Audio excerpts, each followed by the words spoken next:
Hola, voy a hablaros ahora de la línea del tiempo, que es lo que estamos viendo en sociales.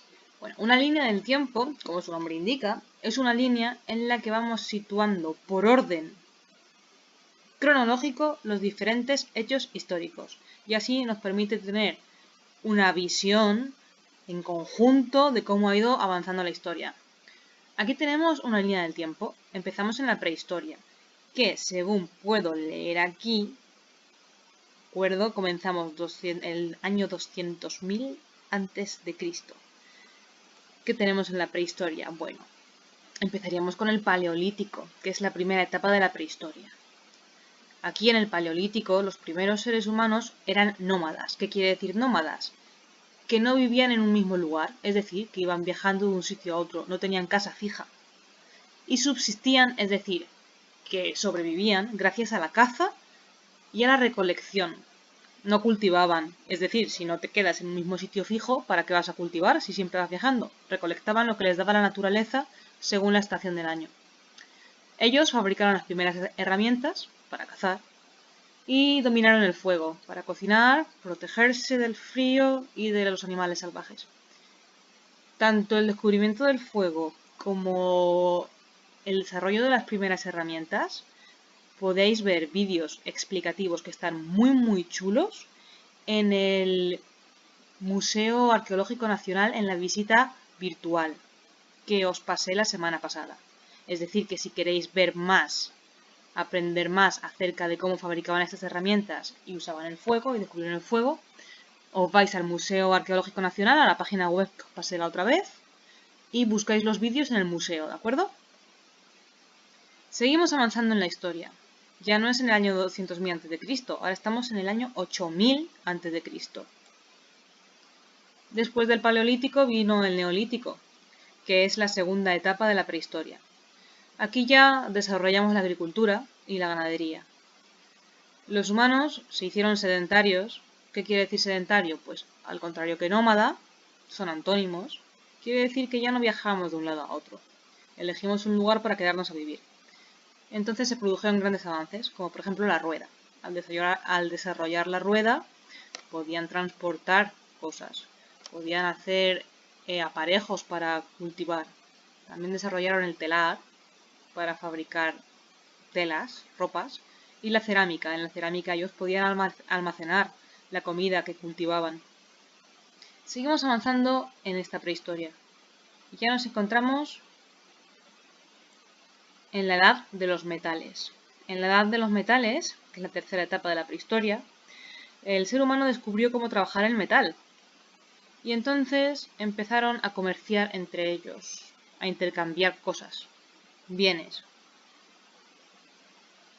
El descubrimiento del metal fue un hecho muy importante en la evolución del ser humano. Pero el hecho que marca el fin de la prehistoria, tras la edad de los metales, es la aparición de la escritura, que ocurrió en el año 3500 a.C. Aparece la escritura y entonces consideramos que la prehistoria termina y comienza la historia. Es decir, que de este periodo no hay archivos históricos escritos, porque no existía la escritura. Lo único que hay son pinturas rupestres y restos arqueológicos y fósiles. No habían archivos escritos. Pero cuando en el 3500 a.C. aparece la escritura, ya sí empezamos a encontrar escritos. ¿Cuáles? Pues por ejemplo los jeroglíficos egipcios. En Egipto ya empezaban a escribir con pictogramas. Bueno. En la Edad Antigua tenemos que Egipto, China y zonas de Mesopotamia empezaron a crecer mucho por el comercio y la cultura empezó a desarrollarse.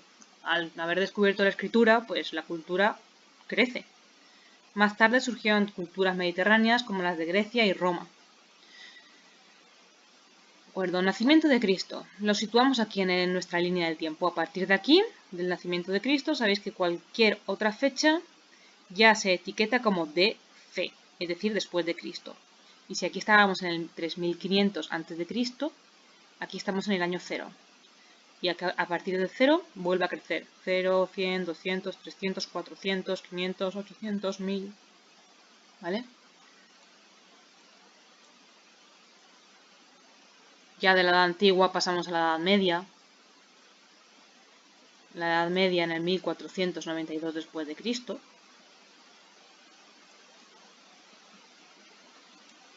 En el 1789 después de Cristo entramos en la Edad Moderna. Tenemos la Edad Moderna. La Edad Moderna se caracteriza porque hubieron muchos avances científicos. Se descubrió América. Los reyes católicos unificaron los reinos de la península ibérica. Formaron un gran imperio. Y en el siglo XVII fue cuando se inició la caída del imperio español. Y la edad contemporánea, que es la que consideramos ahora mismo, nuestro tiempo, empezó a partir del 1789 hasta ahora, 2000 y pico. La edad contemporánea, ideas ilustradas, muchos cambios en la sociedad, la revolución tecnológica. Dice que hoy en día estamos ante un crecimiento global y viviendo un desarrollo tecnológico y social sin igual, sin precedentes, que no se ha visto nunca. Bueno, eso es todo. Os enseño un poquito el eje, la línea de tiempo para que la veáis. Cómo van, fijaros en los números, que hasta el año del nacimiento de Cristo van de mayor a menor. Hasta que llegamos aquí al año 0, nacimiento de Cristo. Y después vuelven a ir de menor, ¿verdad?, a mayor. Y eso es todo. Espero haberos ayudado un poquito a entender qué es una línea del tiempo. ¿Habéis visto el vistazo que le hemos echado a nuestra historia y a nuestra prehistoria en un momentito? Venga, hasta luego.